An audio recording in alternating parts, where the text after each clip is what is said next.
নমস্কার বন্ধুরা, দীপুর আরও একটা নতুন মিনি ব্লগে তোমাদের সকলকে স্বাগতম। ভিডিওর শুরুতেই আজকে একটু মনটা খারাপ হয়ে গেল, কারণ তোমাদের সাথে গোটা মাছটা আর শেয়ার করা হইল না। আমি যখন রান্না করতেছিলাম তখন তোমাদের দাদা গোটা মাছটা নিয়ে রান্নাঘরে ঢোকে।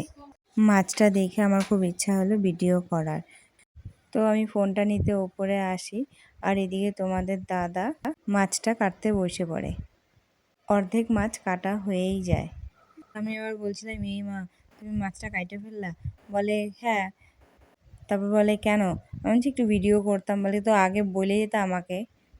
আমাদের বাড়িতে বড় মাছ আসলে পরে বেশিরভাগ সময় তোমাদের দাদাই কাটে দেয় আমাদেরকে, আর এনার মতন মাছ কাটতে আমরা কেউই পারি না। এটা কি মাছ ছিল বলো তো বন্ধুরা? এই মাছটা কিন্তু অনেকে খায়, আবার অনেকে খায় না।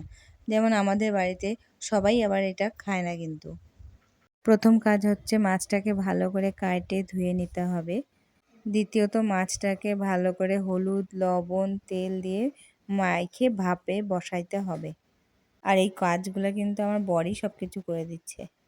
আমি মাছ সম্বন্ধে অত ভালো করে কিছু জানি না। আমার বর বলছিল যে এই মাছটাকে ভাপ দিয়ে রান্না করলে নাকি বলে টেস্টি হয়, আর এটাকে ছোট ছোট টুকরা করে কাটতে হয়। মাছটা না খাইতেও অনেকটা টেস্ট। ভাপ দেওয়া হয়ে গেছে। এটা ছিল দুপুরবেলায়। রাত্রে রান্না করার জন্য আমার দিদি আর কি এদিকে মাছটাকে একটু ভাজে নিল, আর এখানে আলু সিদ্ধ করে তরকারিটা বানাবে। তো আজকের ভিডিওটা এখানেই শেষ। Tata, bye bye. এত কিছুর মধ্যে তোমাদের বলতেই ভুলে গেছি, এটা ছিল গজার মাছ।